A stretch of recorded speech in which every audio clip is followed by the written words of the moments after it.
ॐ जयन्ती मंगला काली भद्रकाली कपालिनी दुर्गा क्षमा शिवा धात्री स्वाहा स्वधा नमोस्तुते भगवत्यै नमः पराम्बिकायै नमः। ॐ पूर्णमदः पूर्णमिदं पूर्णात् पूर्णमुदच्यते पूर्णस्य पूर्णमादाय पूर्णमेवावशिष्यते। ॐ शान्तिः शान्तिः शान्तिः। शङ्करं शङ्कराचार्यं केशवं बादरायणं सूत्रभाष्यकृतौ वन्दे भगवन्तौ पुनः पुनः। चला है मंगल बोलो, मंगल बोलना है ना। वासुदेवेन्द्र योगीन्द्रं नत्वा ज्ञानप्रदं गुरुं मुमुक्षूणां हितार्थाय तत्त्वबोधो विधीयते। ठीक हुआ। चलिए, तो अभी तक के पाठ में हम लोगों ने साधन चतुष्टय को देख लिया। आया कि नहीं है? साधन चतुष्टय को देख लिया। कौन है साधन चतुष्टय? नित्य वस्तु विवेकः इहामुत्रार्थ फल भोग विरागः समाधि षट्क संपत्ति मुमुक्षुत्वं चेति। मुमुक्षुत्वम, यही चार। नित्यानित्य वस्तु विवेकः इहामुत्रार्थ फल भोग विरागः समाधि षट्क संपत्ति और मुमुक्षुत्वम।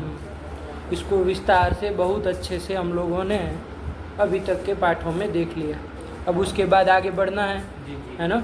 चलिए, ये जो अब देखिए क्या कह रहे हैं। ग्रंथ अगला वाला है ना आपके पास, लिख लिए हैं सब लोग। चलिए उच्चारण एक बार कर करके तब फिर आगे बढ़ा जाए। एतत् साधन चतुष्टय संपन्नास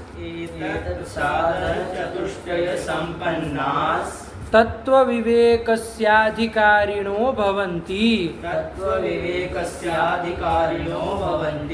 बोल पूरा। एतत् साधन चतुष्टय संपन्नास तत्व विवेकस्याधिकारिणो भवन्ति। कि एतत् साधन चतुष्टय संपन्ना। अभी तक साधन चतुष्टय बता दिए है ना। नित्यानित्य वस्तु विवेक आदि जो साधन चतुष्टय है उनका निरूपण कर दिया। अब कह रहे हैं कि एतत् साधन चतुष्टय संपन्ना। इन साधन चतुष्टय से जो संपन्न यानी कि युक्त जो पुरुष है, पुरुषाः ते तत्व विवेकस्य अधिकारिणो भवन्ति। वे सब तत्व विवेक के अधिकारी होते हैं। वही तत्व विवेक के अधिकारी है। जो इन साधन चतुष्टय से संपन्न नहीं है, साधन चतुष्टय से युक्त नहीं है, वे तत्व विवेक के अधिकारी नहीं है। आया कि नहीं? ये तत् पंक्ति लगी कि नहीं लगी? क्या कह रहे, पढ़ो। साधन चतुष्टय संपन्नास तत्व विवेकस्याधिकारिणो भवन्ति, है ना। इन चारों साधनों से युक्त होना चाहिए। अच्छा, एक बात है कि आपने कहा कि तत्व विवेक के अधिकारी कौन होते हैं? जो साधन चतुष्टय। क्या देख रहे हो? प्रश्न इधर ध्यान दो, पूछ रहे, बोलो उसको, ग्रंथ को। हैं? क्या पूछे हम? इस तत्व विवेक के अधिकारी कौन है? साधन चतुष्टय से युक्त है, संपन्न है। वही पुरुष क्या है? तत्व विवेक के अधिकारी है। ये कहा इस ग्रंथ को पढ़ने के अधिकारी है, चाहे वेदांत दर्शन को पढ़ने के अधिकारी है, ये कहा। मतलब जो साधन चतुष्टय संपन्न व्यक्ति होगा वही इस ग्रंथ को पढ़ेगा। यही ना है। जो उसको संपन्न नहीं होगा वो तो पढ़ेगा नहीं इस ग्रंथ को, क्योंकि वो अधिकारी ही नहीं है। तो फिर यहाँ साधन चतुष्टय संपन्न यदि व्यक्ति होगा तो फिर यहाँ ग्रंथ में साधन चतुष्टय लिखने की क्या जरूरत है ना? ये साधन चतुष्टय का निरूपण यहाँ पर करने की क्या आवश्यकता है? ग्रंथ में किए कि नहीं किए? उसकी आवश्यकता क्या है? अरे आपके ग्रंथ का अधिकारी कौन है? जो साधन चतुष्टय से युक्त हो। आया कि नहीं आया? वही पुरुष इस ग्रंथ को पढ़ने का अधिकारी है। जी। तो वो उसको जानता ही होगा ना। जी। जो अधिकारी व्यक्ति है, इस ग्रंथ का पढ़ने का अधिकारी है, वो तो उसको जानता ही होगा, क्योंकि उससे संपन्न होगा तो जानेगा, तभी ना उससे युक्त होगा, जी। तभी ना उसके लिए यत्न किया होगा और चारों साधनों को अभ्यास से अपने में उतारा होगा। आया कि नहीं आया? तो साधन चतुष्टय का निरूपण यहाँ करना व्यर्थ है। ये शंका होगी कि नहीं होगी? होगी। साधन चतुष्टय से जो संपन्न होगा वही तत्व विवेक को का अधिकारी होगा। तो जब जो मतलब तत्व वो जो साधन चतुष्टय से जो युक्त होगा वो तो साधन चतुष्टय को जानता ही होगा, है ना? वही इस ग्रंथ को अधिकारी व्यक्ति यहाँ पढ़ने आएगा। तो फिर यहाँ साधन चतुष्टय का निरूपण करना व्यर्थ है। ऐसी कोई शंका करते हैं तो क्या कहेंगे उसको समाधान में? तो ये कहेंगे कि साधन चतुष्टय संपन्न व्यक्ति ही अधिकारी है, लेकिन यहाँ साधन चतुष्टय का निरूपण इसलिए कर रहे हैं क्योंकि यदि यहाँ मान लीजिए साधन चतुष्टय से संपन्न तो है, साधन चतुष्टय वाला है वो व्यक्ति, लेकिन मान लीजिए कुछ कम बेसी रही हो, है ना, कहीं चीज में कहीं कमी हो, कुछ न्यूनता हो, तो यहाँ पर पढ़ेगा साधन चतुष्टय को, तो ध्यान से विचार करेगा ना कि हाँ देखो इसमें हमारी अभी ये कमी है, ये न्यूनता है, तो उसको फिर वो दूर करेगा कि भाई जहाँ जहाँ जो जो चीज़ की कमी है उसको मैं पूरा करूँ, तो उसको फिर वो सही करेगा। आया कि नहीं? इसलिए यहाँ पर साधन चतुष्टय का निरूपण किया जा रहा है, वरना कोई आवश्यकता ही नहीं है ना? बात समझ में आई? उत्तर समझ में आया कि नहीं आया? चलो इसको भी लगवाना पाठ को, ठीक? चलो तो ये यहाँ पर समाधान के रूप में यही कहते हैं, ठीक है ना? तो ध्यान रखना, बात बैठ गई, आगे चले।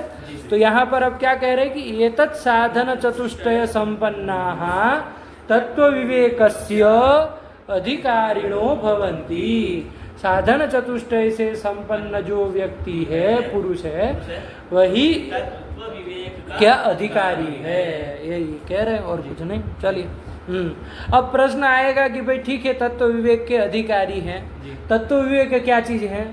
तत्व विवेक किसको कहते हैं, है ना? तो उसी को तत्व विवेक को ही आगे प्रश्न करके फिर बता रहे हैं, है ना?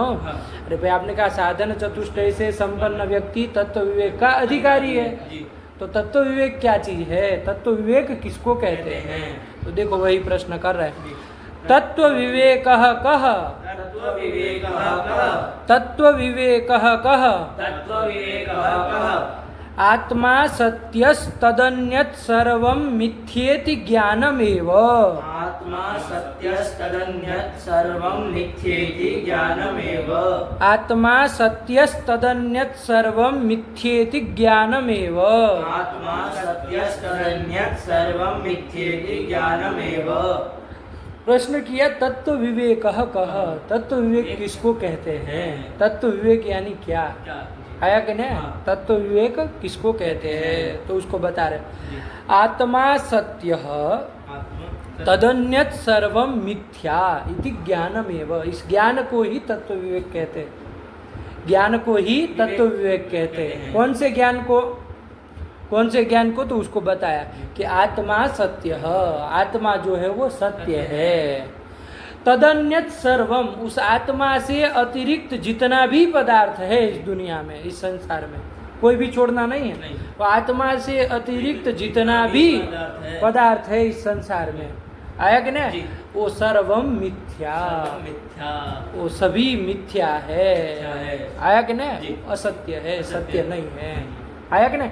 ऐसा जो ज्ञान है, ऐसा जो ज्ञान है, उसी को तत्व विवेक कहते हैं। आया कि नहीं आया? वही कह रहे, आत्मा सत्यः आत्मा सत्यः तदन्यत् सर्वं मिथ्या इति ज्ञानमेव। अन्यत् सर्वं मिथ्या इति ज्ञानमेव, यही तत्व विवेक है ना, कि आत्मा ही सत्य है, उससे अन्य संसार का जितना भी पदार्थ है, चाहे वो शरीर हो, मन हो, इंद्रिया हो, खटपट आदि हो, जितना भी पदार्थ है, पत्नी पुत्र आदि कुछ भी हो, वो सारा का सारा क्या है, मिथ्या है। तदन्यत् सर्वम मिथ्या आत्मा सत्यः आत्मा सत्यः तदन्यत् सर्वम मिथ्या इति ज्ञानम, ऐसा जो ज्ञान है उसी को तत्व विवेक कहते हैं। बैठ गए बात, कोई दिक्कत नहीं ना? नहीं।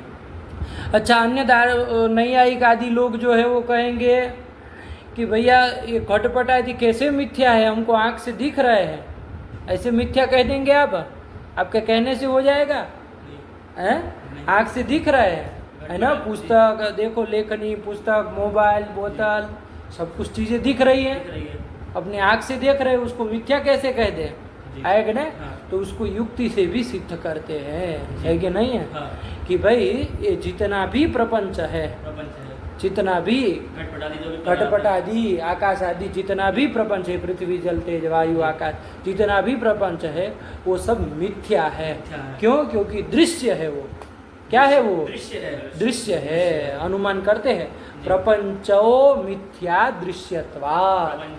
प्रपंचो, शांति से सुनो फिर बोलो, बक बक मत करो पीछे पीछे। प्रपंचो मिथ्या दृश्यत्वात्। प्रपंचो मिथ्या दृश्यत्वात्। आया कि नहीं? प्रपंच जो है वो मिथ्या है ना? प्रपंच सारा का सारा मिथ्या है। क्यों? दृश्यत्वात्, क्योंकि वो दृश्य है। जो जो दृश्य होता है वो सब मिथ्या होता है। आया कि नहीं? जैसे स्वप्न में भी तो पदार्थ दिखाई देते हैं, है ना? आप नहीं, क्या कह रहा था? वो कह रहा था कि हमको दिखाई दे रहा है, कैसे उसको मिथ्या कहे? सत्य है घटपट आदि पदार्थ, यही ना नहीं कह रहा था।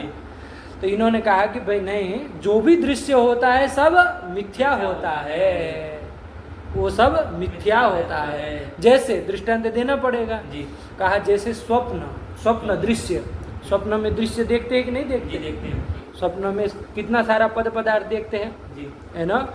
कितने सारे लोग, पेड़ पौधा, पर्वत, कितनी सारी चीजें देखते हैं। तो वो देखते तो है स्वप्न में, लेकिन वो है क्या? सत्य है क्या? वो सत्य नहीं है। क्या है? वो मिथ्या है। आया कि नहीं? तो देखो, जो जो दृश्य होता है, क्या व्याप्ति समझ में आई? जो जो दृश्य होता है वो मिथ्या होता है।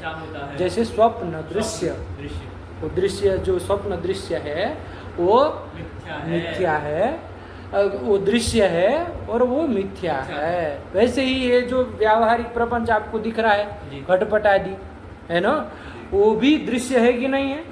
वो भी मिथ्या है। आया कि नहीं? ऐसे ही देखो, सर्प में, रज्जु में हम लोग सर्प का भी ज्ञान हो जाता है कि नहीं हो जाता है? अंधकार होता है, रस्सी पड़ी होती है, तो सर्प का ज्ञान हो जाता है। हो जाता है कि नहीं? सर्प है करके भागने लगेगा, है, सांप आया चिल्लाने लगेगा, तो वो भी दृश्य है कि नहीं है? लेकिन वो सत्य है क्या? नहीं, सत्य नहीं है। नहीं। तो दृश्य जो जो होता है वो सब मिथ्या होता है। आया कि नहीं? जैसे स्वप्न दृश्य ले लो, चाहे रज्जु में जो सर्प जो है, रज्जु में जो सर्प दिख रहा है वो भी दृश्य है और मिथ्या है। वैसे ही ये पूरा प्रपंच, व्यावहारिक प्रपंच जो जितना भी घटपट आदि प्रपंच है वो भी दृश्य है और मिथ्या है। व्याप्ति समझ में आए कि नहीं? जो जो दृश्य है वो मिथ्या है। यत्र यत्र दृश्यत्वम तत्र तत्र मिथ्यात्वम, ये व्याप्ति बन जाएगी। चलो, आया कि नहीं? तो यही अनुमान कर दिया। अनुमान आकार ध्यान रहेगा। प्रपंचो मिथ्या दृश्यत्वात् स्वप्न दृश्यवत, यही अनुमान प्रयोग करते। क्या बोलो? प्रपंचो मिथ्या दृश्यत्वात् स्वप्न दृश्यवत, उसको दृष्टांत बना लिए। आया कि नहीं? चलिए, तो इस तरह से युक्ति से भी सिद्ध करते हैं कि आत्मा ही सत्य है, तदन्यत् सर्वम, उसके अतिरिक्त जितना भी कुछ है वो सब मिथ्या है। ऐसा जो ज्ञान है उसी को तत्व विवेक कहते हैं। पंडित जी काशी की परंपरा में बोलने की परंपरा है, मूड़ी हिलाने की परंपरा नहीं है। आई नो कहाँ से आप आए हैं आप ही जाने, लेकिन काशी की परंपरा गूंगों की परंपरा नहीं है। आई नो यहाँ कोई भागवत कथा नहीं चल रही है कि मूड़ी हिलाते जाए। बोलो पदार्थों को, हैं? हाँ तब आएगा, वरना आलसी बन के बैठेंगे, आलस्य करेंगे तो सब व्यर्थ है। वहाँ से यहाँ तक इतना पैदल चल के आना जाना सब बेकार हो जाएगा। बोलने का अभ्यास करो, मूड़ी मत हिलाओ खाली। जब से देख रहे पाठ के शुरू से मूड़ी हिलाए जा रहा है, कब से यूं यूं यूं, जैसे कौन सा क्या पदार्थ समझ में आ रहा है तुम्हें? बोलो उसको, जो बुला रहे हैं, लड़का भी तो बोल रहा है। फिर देखो अभी भी वही बात। चलो बोलो पदार्थ को, हैं? चलो क्या अनुमान किया? प्रपंचो मिथ्या दृश्यत्वात् स्वप्न दृश्यवत्। बताओ, बोलो। प्रपंचो मिथ्या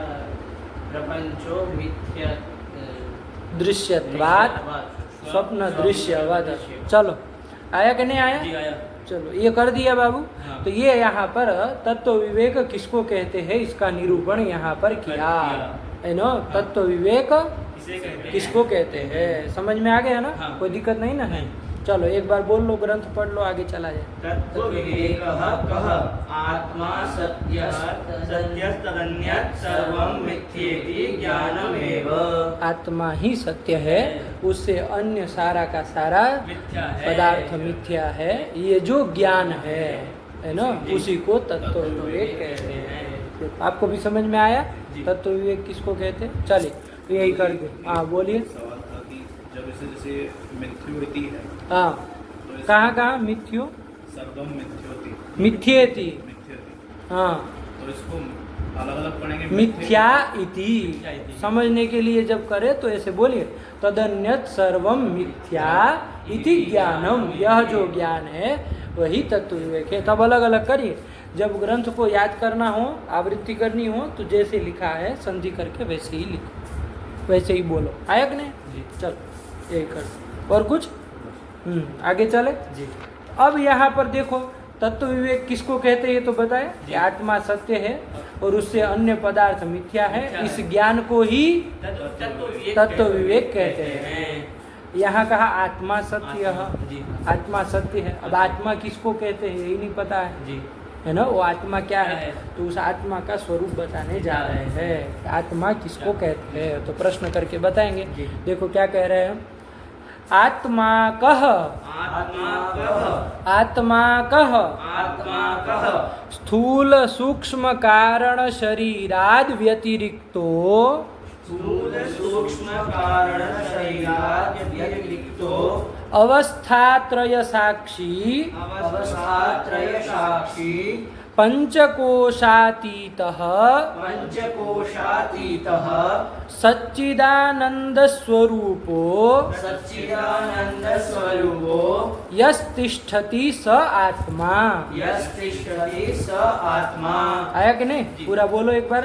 आत्मा कह, स्थूल सूक्ष्म कारण शरीरात् व्यतिरिक्तो अवस्थात्रय साक्षी पंचकोशातीतः सच्चिदानंद स्वरूपो यस्तिष्ठति स आत्मा।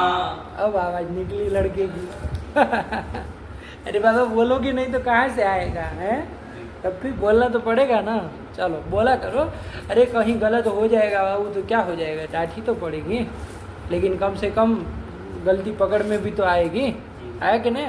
बोला करो, बेधड़क बोलना है ना, तभी मुंह खुलना चाहिए अच्छे से। तो ये कर दिया कि आत्मा कह। आत्मा किसको कहते हैं प्रश्न किए। आत्मा किसको कहते हैं? किसको कहते हैं? आत्मा कह। तो भगवान शंकराचार्य स्वयं उसका उत्तर दे रहे हैं कि स्थूल सूक्ष्म कारण शरीराद व्यतिरिक्त। तीन प्रकार के शरीर होते हैं। जी। स्थूल शरीर, ये जो हम लोगों का ये दिख रहा है, जी। ये कौन सा शरीर है? स्थूल शरीर है। इसके अतिरिक्त और दो शरीर होते हैं, सूक्ष्म शरीर और कारण शरीर। तीन प्रकार के शरीर पता चले क्या क्या? स्थूल शरीर, सूक्ष्म शरीर और कारण शरीर। आया कि नहीं? जी।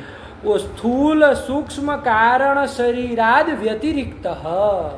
स्थूल सूक्ष्म और कारण शरीर से व्यतिरिक्त है, अतिरिक्त है। कौन? आत्मा। है ना। ये स्थूल शरीर चाहे सूक्ष्म शरीर चाहे कारण शरीर, ये आत्मा नहीं है, उससे अतिरिक्त आत्मा है ना।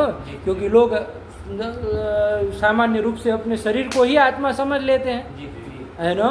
शरीर को ही आत्मा समझ करके व्यवहार करने लगते हैं नहीं कर लेते। तो उसको कहा कि भाई ये स्थूल शरीर, सूक्ष्म शरीर और कारण शरीर ये आत्मा नहीं है, इनसे अतिरिक्त आत्मा है। स्थूल सूक्ष्म कारण शरीराद व्यतिरिक्त आत्मा, है ना। आत्मा कैसा है?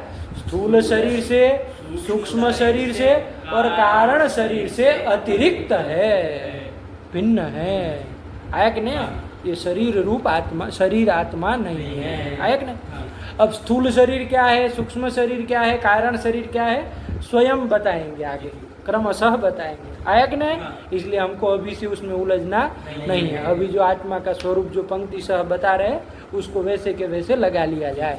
बाद में वो एक एक शब्द वो उसको खोलेंगे कि स्थूल शरीर क्या है, सूक्ष्म शरीर क्या है, कारण शरीर क्या है ना। स्वयं बहुत अच्छे से बताने वाले। अभी क्या समझ में आया? आत्मा जो है वो स्थूल सूक्ष्म कारण शरीर से अतिरिक्त है, व्यतिरिक्त है, अतिरिक्त है, भिन्न है। आया कि नहीं? एक बताए। चलो फिर आगे क्या कह रहे हैं? अवस्थात्रय साक्षी, तीनों प्रकार की अवस्था का साक्षी है। 3 प्रकार की अवस्था है, जागृत अवस्था, स्वप्नावस्था और सुषुप्ति अवस्था। 3 प्रकार की अवस्था होती है ना, जागृत अवस्था, स्वप्न अवस्था और सुषुप्ति अवस्था। इन तीनों अवस्थाओं का साक्षी है। ये तीनों अवस्था भी आत्मा नहीं है, इन तीनों अवस्थाओं को जानने वाला, उसका साक्षी जो है वो आत्मा है। तीनों अवस्था भी आत्मा नहीं है। आया कि नहीं? अभी जागृत अवस्था क्या है, सुषुप्ति अवस्था क्या है, स्वप्नावस्था क्या है, स्वयं बताएंगे। आया कि नहीं? लेकिन आत्मा जो है वो तीनों अवस्थाओं का साक्षी है, उसको जानने वाला है। समझ में आए? वही लिखा अवस्थात्रय साक्षी, है ना। तीनों अवस्थाओं को जानने वाला वो आत्मा है। बैठ गई बात? चलो फिर क्या कह रहे हैं? पंचकोशातीत, पंचकोश से अतीत है। 5 कोश है हमारे, उसमें कितने कोश है? 5 कोश है, पंचकोश है। कौन कौन पता है? अन्नमय, प्राणमय, विज्ञानमय, आनंदमय और मनोमय, है ना, है ना। तो ये 5 कोशों को भी आगे बताएंगे, एक एक को क्रमशः अन्नमय आदि कोशों को क्रम से बताएंगे कि अन्नमय कोश क्या है। ये जो शरीर हमारा है अन्नमय कोश ही है ना। अन्न को खा करके ही बना है, अन्न खाकर खाने से ही इसकी वृद्धि होती है और अंतिम में इसका लय भी अन्न रूप पृथ्वी में ही हो जाना है। हो जाएगा नहीं हो जाएगा? तो ये जो हमारा शरीर है वही अन्नमय कोश है। ऐसे ही आगे बताएंगे हम, विज्ञानमय कोश, मनोमय कोश, प्राणमय कोश और आनंदमय कोश। ये 5 प्रकार के कोश है, पंचकोश है। इन 5 कोशों से अतीत है आत्मा, मतलब इससे भिन्न है। पंचकोश स्वरूप भी आत्मा नहीं है। 5 कोशों से भी, अन्नमयादि पंचकोश से भी अतीत है, अलग है, भिन्न है। कौन? आत्मा। तो वही लिखा पंचकोशातीत। आया कि नहीं आया? समझ में? तो भैया आपने तो कह दिया स्थूल सूक्ष्म कारण शरीर से अतिरिक्त है, तीनों अवस्थाओं का साक्षी है, पंचकोश से अतीत है, ये नहीं है, ये नहीं है करते जा रहे। तो है क्या ये तो बताइए।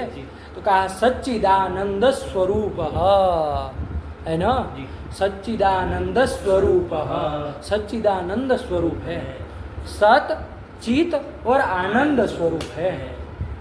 सत है, आत्मा क्या है? सत है। सत किसको कहा जाएगा? सत यानी क्या समझते हैं? जो होता है, विद्यमान है। बहुत सुंदर, देखो इन्होंने बता दिया सत। अरे अपनी भाषा में भी तो बता सकते। सत मतलब क्या समझते हैं? विद्यमान जो रहता है उसको कहते हैं सत। लेकिन थोड़ी देर के लिए उसको सत नहीं कहेंगे। काल त्रयेपि यह तिष्ठति सह सत, तीनों कालों में जो रहता है उसको सत कहा जाता है यहाँ के लिए, है ना। सामान्य खाली रहता है इतना नहीं, काल तीनों कालों में जो रहता है ना, नित्य है, उसी को क्या कहा जाता है? सत कहा जाता है। तो आत्मा जो है वो सत है, तीनों कालों में रहता है, इसका नाश नहीं ना होता है ना, इसका नाश नहीं होता, न इसकी उत्पत्ति होती है, नित्य होता है। तो सत है, कालत्रयेपि तिष्ठति, काल तीनों कालों में रहता है, इसलिए ये सत है। आया कि नहीं? और कैसा है तो कह दिया चित है, चित स्वरूप आत्मा है। चित यानी क्या? तो चित यानी ज्ञान, ज्ञान स्वरूप आत्मा है। आया कि नहीं? ज्ञान स्वरूप आत्मा है। देखो न्याय आदि पढ़ेंगे तो वहाँ ज्ञानाधिकरणम आत्मा कहा, ज्ञान का जो अधिकरण है वो आत्मा है। यहाँ ज्ञान के अधिकरण को आत्मा नहीं कह रहे, आत्मा ज्ञान स्वरूप ही है, चित्त स्वरूप है, ज्ञान ही ज्ञान स्वरूप ही आत्मा, ज्ञान का अधिकरण नहीं है, ज्ञान स्वरूप ही आत्मा है। तो चित्त कह दिया, सत स्वरूप, चित्त स्वरूप और आनंद स्वरूप। आनंद तो जानते ही है, आनंद मतलब सुख, सुख स्वरूप जो आत्मा है। आया कि नहीं? तो सच्चिदानंद स्वरूप कौन? आत्मा। तो वही कह रहे सच्चिदानंद स्वरूपो यह तिष्ठति स आत्मा। सच्चिदानंद स्वरूप जो है वही आत्मा है। लगा ग्रंथ? नहीं लगा? क्या क्या कहा इसमें कि स्थूल सूक्ष्म कारण शरीर से अतिरिक्त है, अवस्थात्रय का साक्षी है, पंचकोश से अतीत है, सच्चिदानंद स्वरूप है, वही आत्मा है। कितना सरल रूप से आत्मा का निरूपण, आत्म पदार्थ का निरूपण कर दिया कि नहीं कर दिया? पढ़ो ग्रंथ, आया समझ में ना? हाँ पढ़ो पढ़ो पढ़ो। आत्मा कह स्थूल सूक्ष्म कारण शरीरात् व्यतिरिक्तो अवस्थात्रय साक्षी पंचकोशातीतः सच्चिदानंद स्वरूपो यस्तिष्ठति स आत्मा। यही आत्मा है। बैठ गए बात?